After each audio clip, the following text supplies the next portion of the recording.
e seguiu Jesus pelo caminho.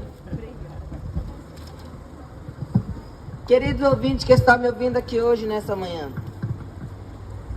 podemos ver que aqui a palavra do Senhor fala sobre certa vez Jesus passando pela cidade de Jericó. Naquela cidade ali havia um cego chamado Bartimeu. E quando ele ouviu falar que Jesus estava passando por ali, ele começou a buscar Jesus, a clamar Jesus, dizendo: Jesus, filho de Davi, tem misericórdia de mim.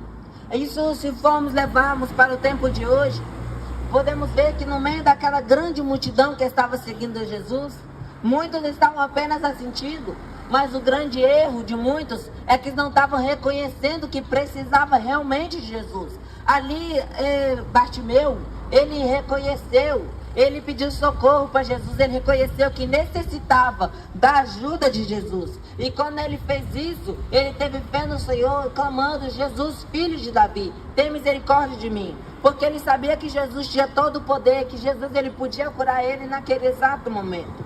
Então ele clamou com fé, ele clamou ao Senhor, mesmo a multidão pedindo para ele calar.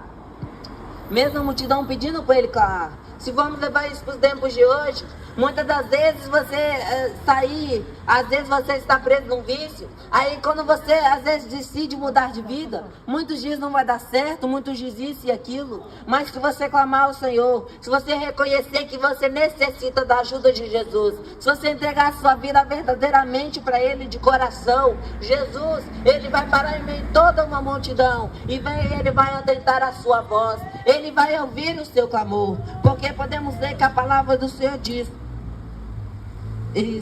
lá no versículo 47, e ouvindo que era Jesus de Nazaré, começou a clamar e a dizer: Jesus, filho de Davi, tem misericórdia de mim. E muitos o repreendiam para que se calasse, mas ele clamava cada vez mais: Filho de Davi, tem misericórdia de mim.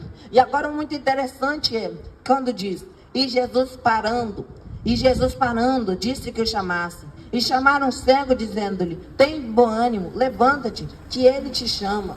Podemos ver que aqui Jesus, ele parou no meio de tanta uma multidão. Mas por que Jesus parou? Jesus, ele não parou por causa de uma figura importante que estava ali.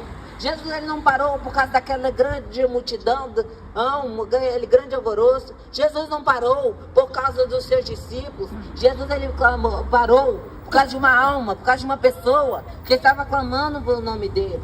Se hoje Jesus clamar, se hoje você clamar, Jesus, ele vai parar em meio a toda essa multidão para dar ouvidos a você. Podemos ver que depois a palavra do Senhor vai dizer: e ele, lançando descer a sua capa, levantou-se e foi ter com Jesus. O que a capa simboliza? A capa que simboliza, nos tempos de hoje, é que se você lançar de si a sua capa, é você lançar de si, é você abandonar o pecado, é você abandonar os costumes deste mundo, é você abandonar o vício e você seguir a Jesus, é você tomar a sua cruz, negar a sua própria carne e seguir a Jesus. Então podemos ver que a salvação ela alcançou Bartimeu naquele dia, que podemos ver que Bartimeu, ele foi curado quando Jesus disse, e Jesus falando disse: que queres que eu te faça? E o cego lhe disse: mestre, que eu tenha vista. E Jesus lhe disse: pai, a tua fé te salvou. E logo viu e seguiu a Jesus pelo caminho. Então podemos ver que para curar um cego, naquele tempo era algo muito difícil para a medicina, era algo talvez muito difícil para ele, mas algo que talvez era impossível aos olhos do ser humano, algo que talvez era impossível aos olhos da medicina, algo que talvez era impossível através da carne, Jesus realizou, porque este Deus, ele é o Deus do impossível e do possível. Por isso mesmo que às vezes a tua causa, os médicos já tinham dito que não, por mais que às vezes não consiga se libertar de tal vício, mas Jesus, ele é a sua porta de saída. Jesus, ele vai te ajudar. Então tenha fé no Senhor, confesse ao Senhor, não só de boca, mas de coração, e Jesus, ele vai te salvar, e Jesus vai te trazer uma resposta. Agradeço a minha oportunidade.